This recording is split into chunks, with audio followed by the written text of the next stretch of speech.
Hello. I just wanted to let you know that we will be taking a short mid-season summer break. In fact, I'm at the beach already, digging my toes into the sand. I'm definitely not sitting in my dark, cramped office staring at a screen like usual. I'm having so much fun, I promise. Don't worry about me. Anyway, the glorious, full-length episodes of Swindled will return later this month, but I didn't want to leave you empty-handed. So here's a brand new, unreleased bonus episode for everybody to enjoy. You're welcome. Also, valued listeners on Patreon and Apple will receive an additional exclusive bonus episode next week with a very exciting announcement to follow. So stay tuned. You know I will. Enjoy the show. This episode of Swindled may contain graphic descriptions or audio recordings of disturbing events which may not be suitable for all audiences. Listener discretion is advised. They bribed government officials, clear violations of federal and state law, clearly unethical, pay to play millions of taxpayer dollars that were wasted, paid tens of millions of dollars, $1 billion, dummied up its books and records to hide by falsifying its books and records, responsible for the collapse of the entire system. in the thrall of some kind of swindle, is that right?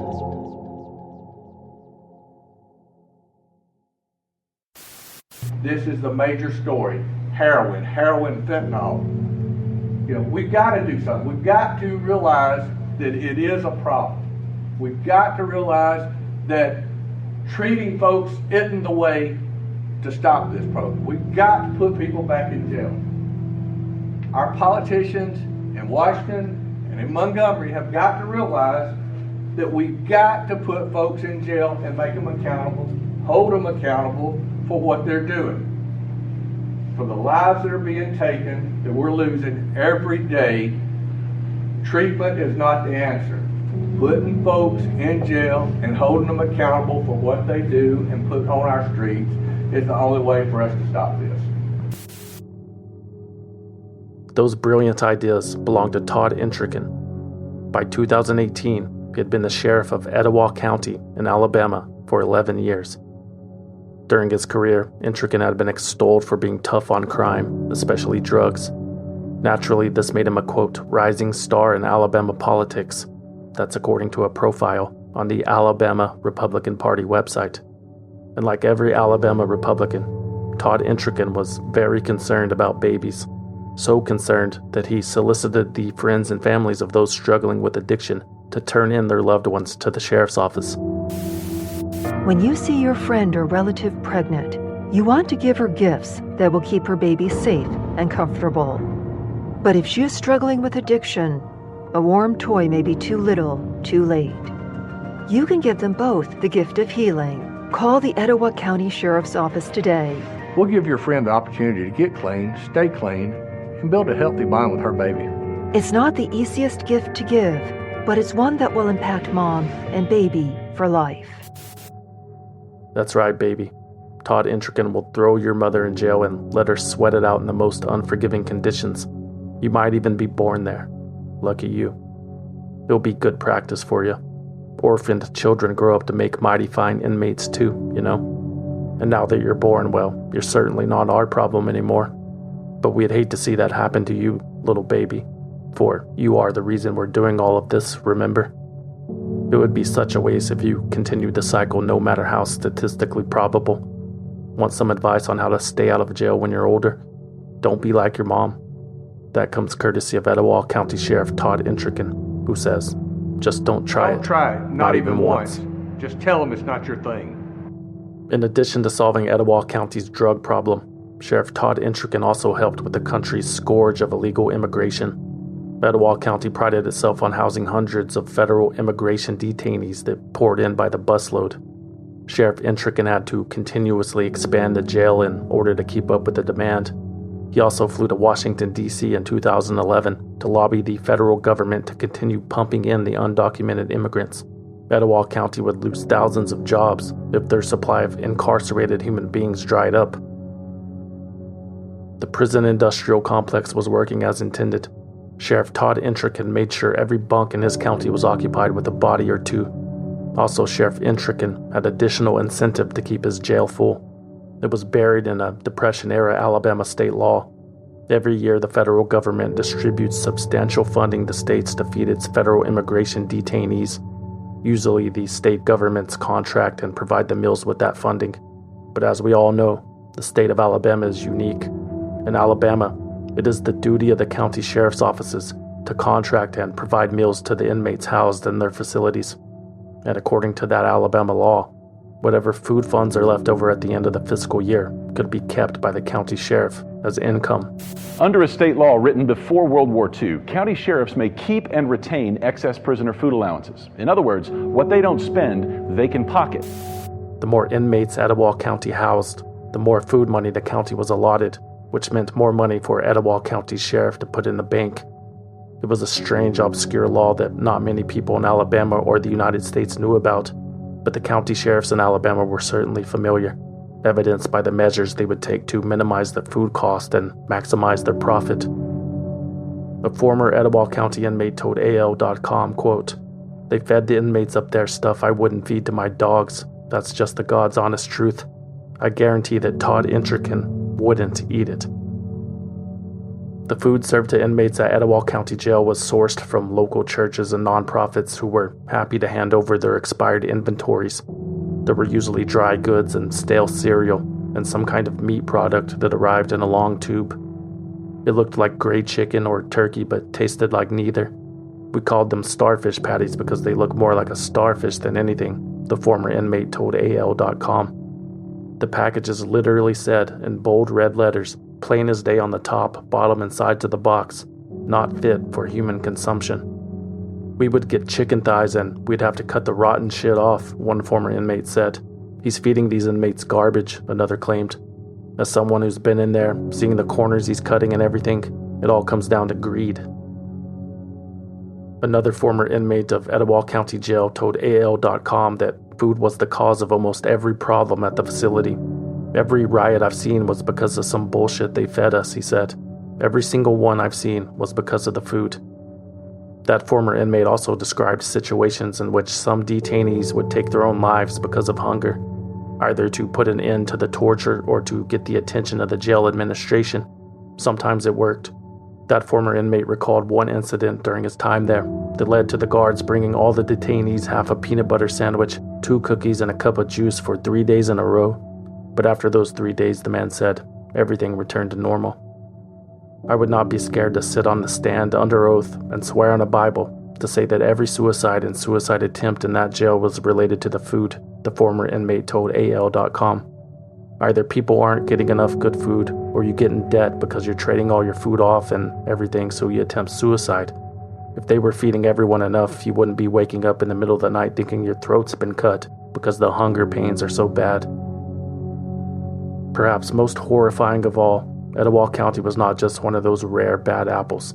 According to a lawsuit filed on January 5, 2018, by the Southern Center for Human Rights and the Alabama Appleseed Center for Law and Justice, 49 of Alabama's 67 county sheriffs were pocketing the excess food funds, which are taxpayer dollars, and they were, quote, "refusing to produce public records showing whether, and if so by how much, they have personally profited from funds allocated for feeding people in their jails."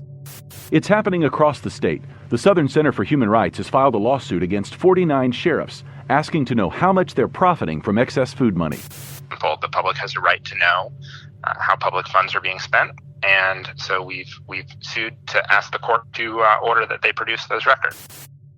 In the following months, many of those records would surface, and it was worse than anyone could have imagined.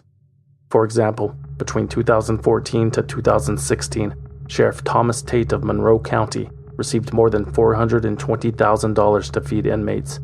According to his own handwritten records, during those 3 years, Sheriff Tate pocketed more than $110,000 in excess funds, and the amount had increased every year.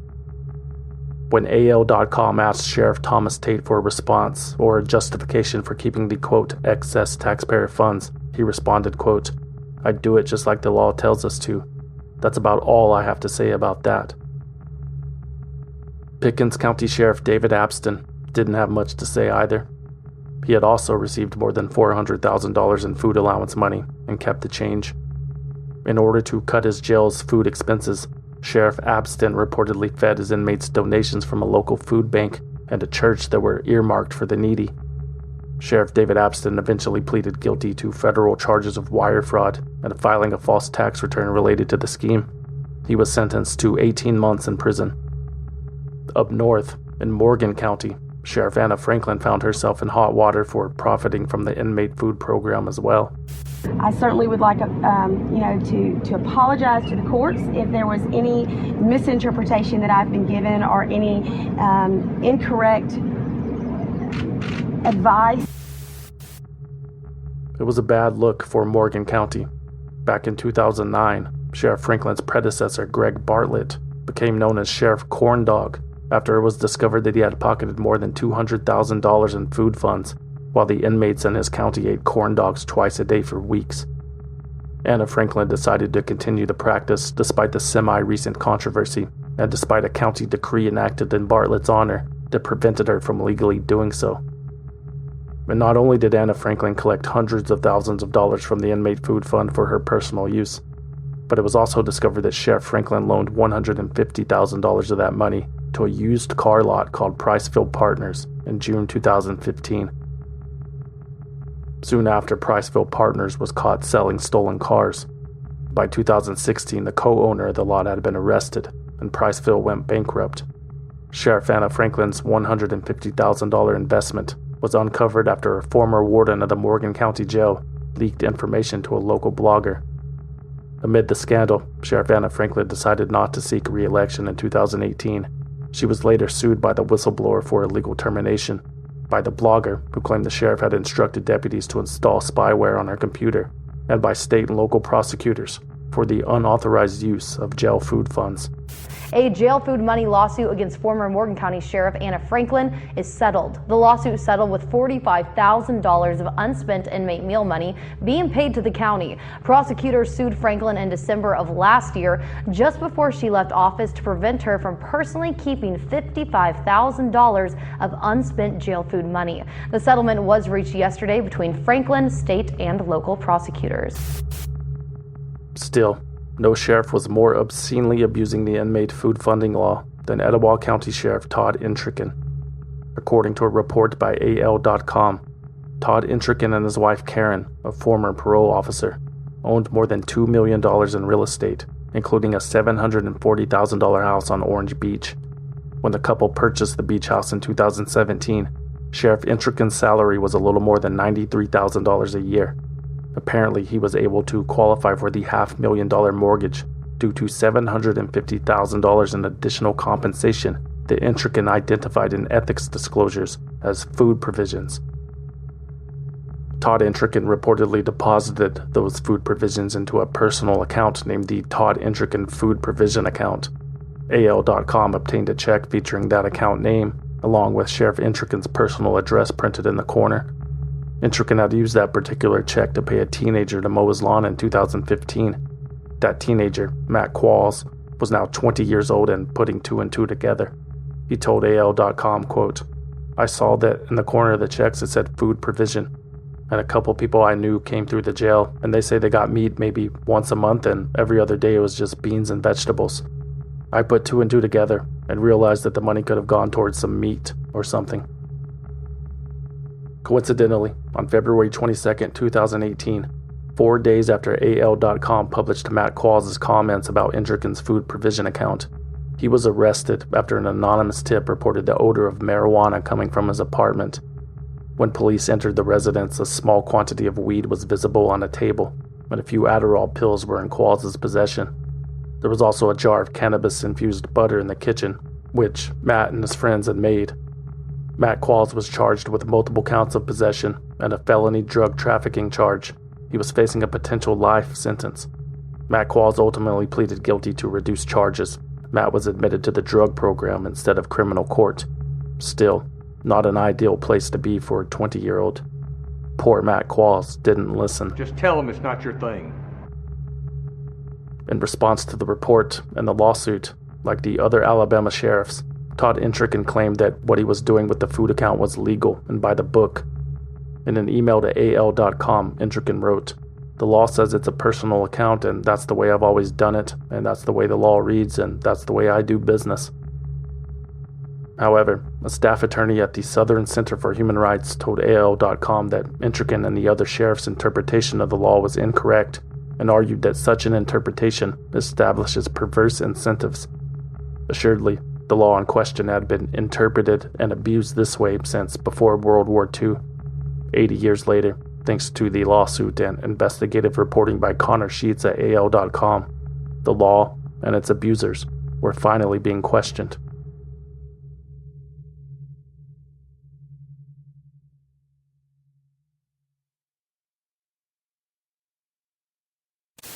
I do want to remind everybody, please make sure that your cell phones are on vibrate or are completely turned off. Thank you. Good morning. I'm Sheriff Todd Entrekin. I want to thank you for being here this morning.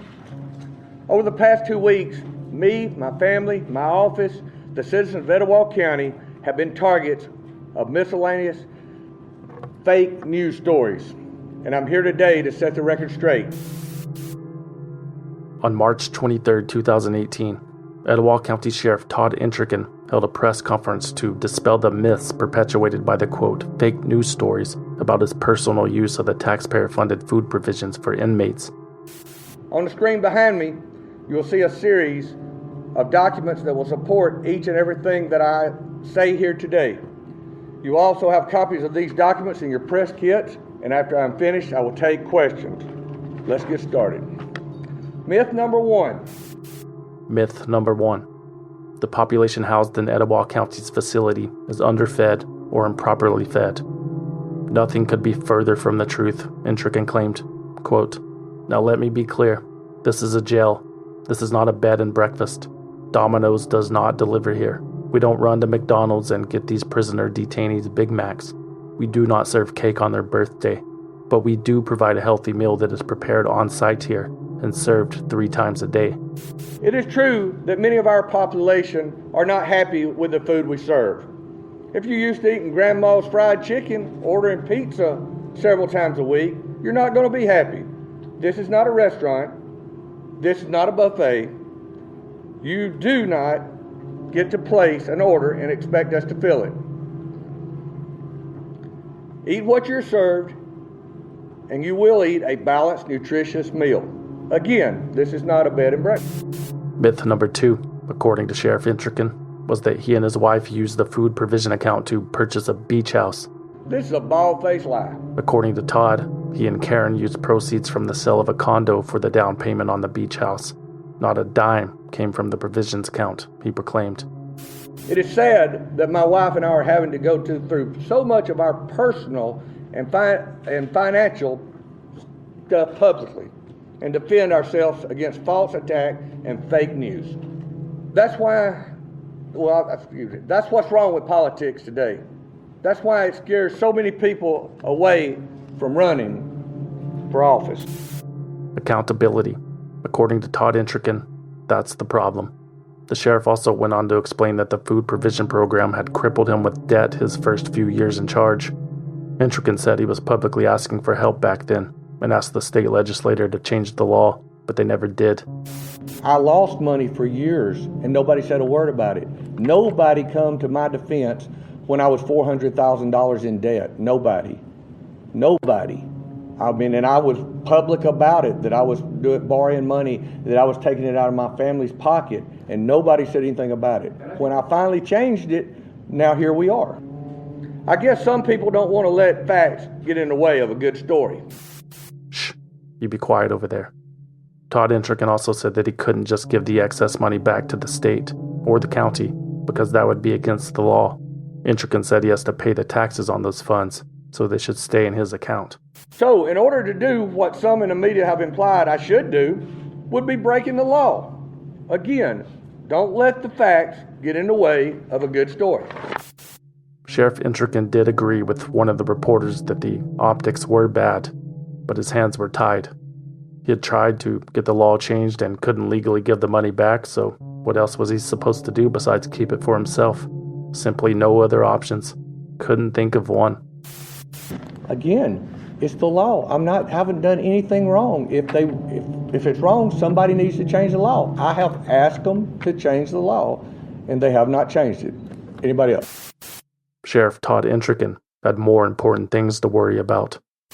Etowah County Sheriff Todd Entrekin announces over the weekend that he is running for re-election in 2018. Entrekin is seeking a third term as sheriff. He has held that office since 2007, when then-Governor Bob Riley appointed him as sheriff after the death of Sheriff James Hayes. Entrekin has worked in law enforcement for more than 35 years. Sheriff Todd Entrekin's election opponent was Rainbow City Police Chief Jonathan Horton, who was already promising not to keep any of the excess inmate food money. But Rainbow City Police Chief Jonathan Horton had dirt of his own. The gloves were off. Jonathan Horton is telling you that he wants to be the chief law enforcement officer for Etowah County. That same Jonathan Horton has already resigned from the Etowah County Sheriff's Office in shame. Why? Because Horton was drinking and driving in his county vehicle when he hit an innocent young woman head-on, forcing her to undergo several surgeries.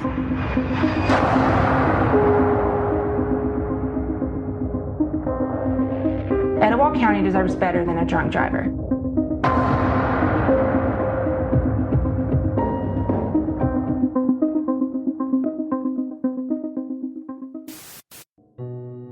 A website called Exposeththesnake.com appeared online. It included 3 commercials all aimed at Chief Horton. One reminded the public of their potential sheriff's drunk driving accident from 2006. Another displayed multiple domestic violence reports filed against Horton by his wife. And a third contained a cell phone video from 2017 of Jonathan Horton drinking in a bar, though he had claimed to have been sober for a decade. Don't let this snake con you and the people of Etowah County.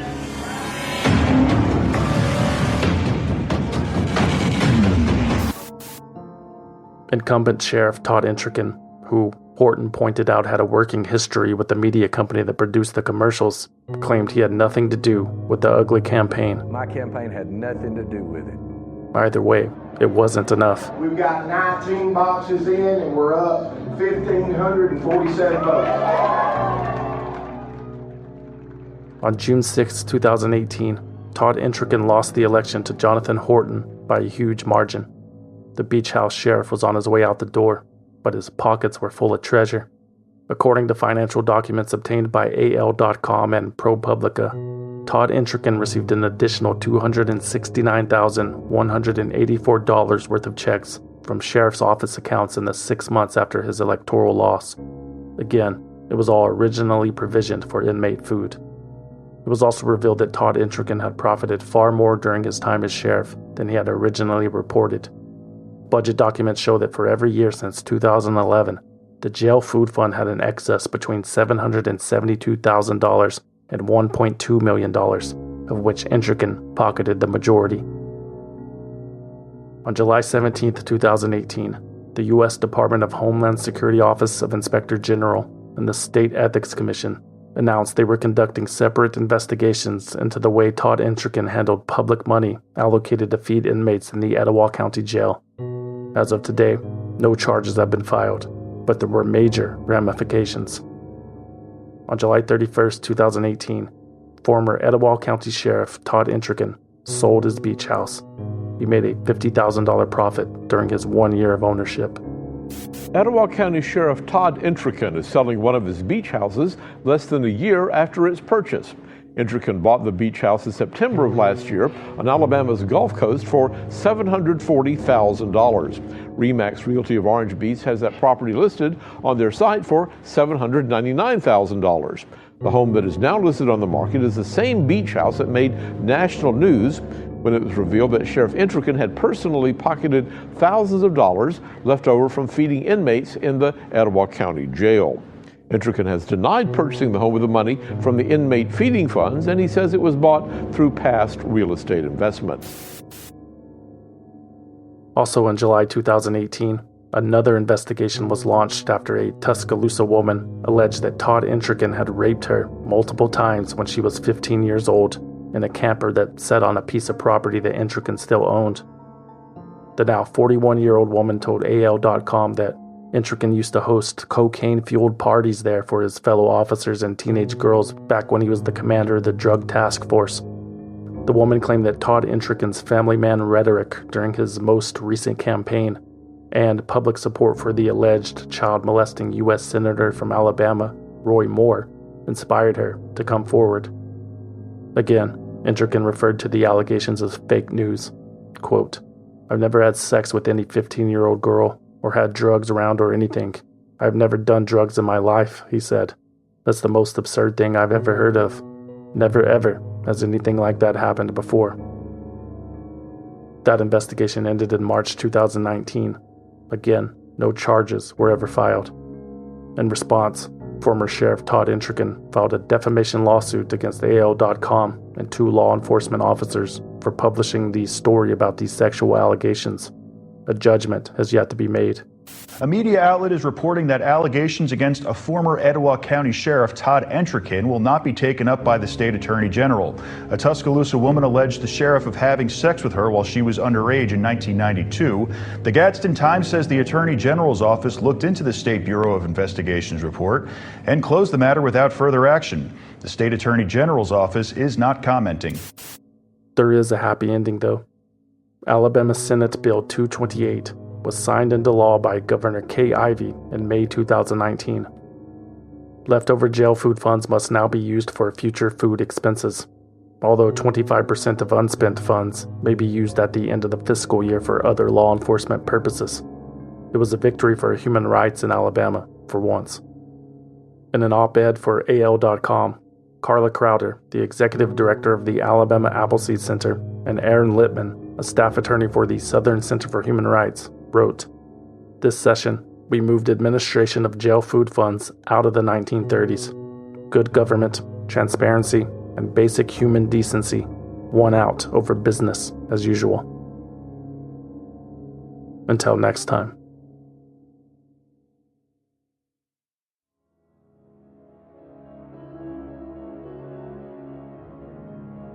Swindled is written, researched, produced, and hosted by me, a concerned citizen, with original music by Trevor Howard, aka Deformer, aka Sheriff Corndog.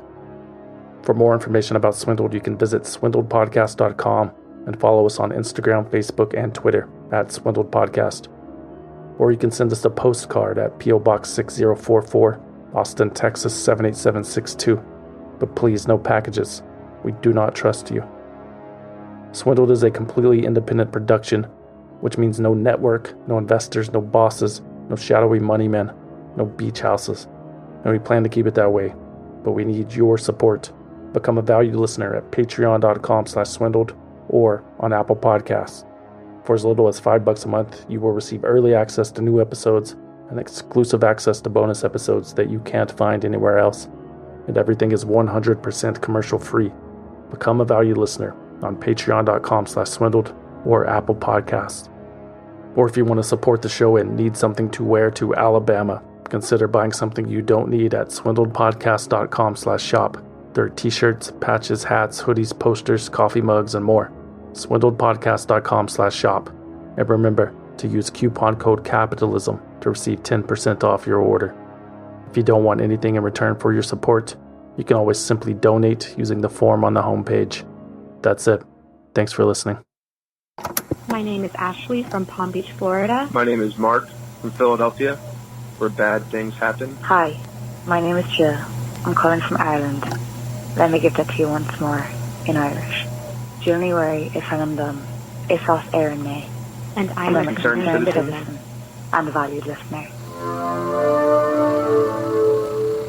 Thanks for everything. Keep doing what you're doing. Bye. Just tell them it's not your thing.